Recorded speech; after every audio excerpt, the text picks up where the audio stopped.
it's interesting, Mr. Shapiro, you talked about white privilege. And just this week, I had a conversation with Rachel Lazar, who's done some work, a Jewish American woman who's done some work on this area, as well as having extensive conversations with Dr. Greg Parks of Wake Forest University, who's also talked quite a bit about critical race theory.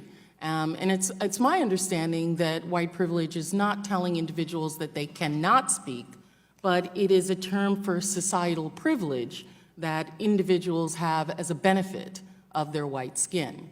And I don't think that, and I think universities would be remiss to then say that because you're white, you're not allowed to say anything that's critical of white people. I didn't know that white privilege actually went into that sphere. My understanding is it's just, and the issue is that white privilege makes people uncomfortable to talk about the societal privilege that they have.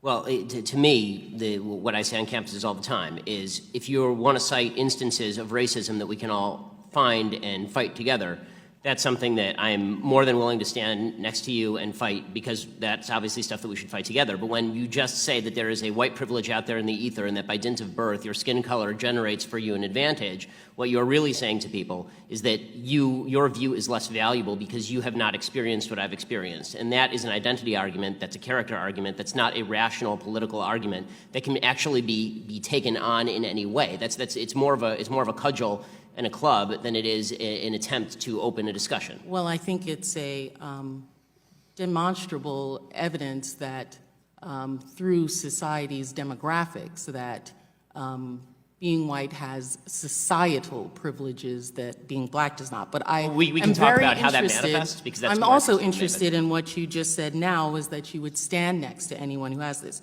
So, Mr. Shapiro, my question to you is, for Ms. Dunston, the tying the noose around the campus and writing messages that target African-American young students, would you consider that hate speech, and then would you stand next to her and fight for her? As I say, I would. This is the first I'm hearing about it, honestly. But really, yeah. But from hearing about it, maybe because it's local. I mean, I'm from LA.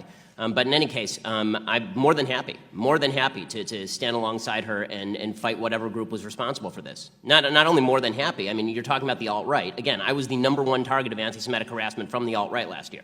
So I'm more than happy to do all that. And I think there's one more distinction that has to be made. When we talk about cases like Taylor's, they're horrific, and the administration is siding with Taylor. Okay, the administration is doing the right thing. Occasionally, I need a reminder that Stacey Plaskett is a complete and total clown.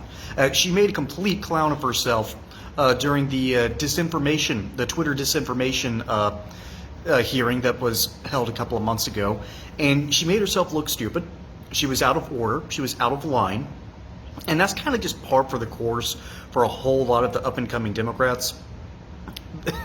Their ability to talk out of both sides of their mouth is actually something to be marveled at. I know ventriloquists that don't speak as well as they can in that regard. So why is she bothering to come after Ben Shapiro? Why is she trying to trap him? Well, not only is Ben Shapiro one of the most famous people the conservatives have to offer, he is infamous to a point for going out and just owning the libs. He's good at what he does.